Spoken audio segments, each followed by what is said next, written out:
Hey everyone, welcome back. Is Royal Math stock flashing loading after an update, or has the game just never stopped downloading at all?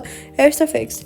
First, go ahead and go to your settings app, go to Wi-Fi, and confirm that you have a stable connection, since new room and content updates in Royal Matches are large downloads, and a weak fluctuating signal is the most common cause of download that stalls or loops forever.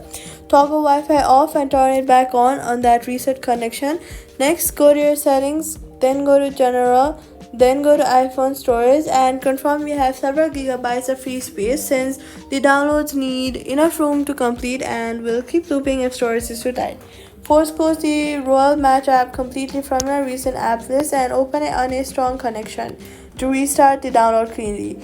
If it's still stuck, go to your settings, go to general, go to iPhone storage, find Royal Match, tap on it, and then tap offload app.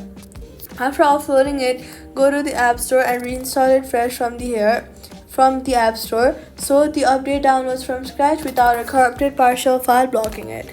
All you've got to do is confirm a strong connection, free up storage, force close and reopen, then offload and reinstall if it's still stuck. The download finishes and that's it. Subscribe.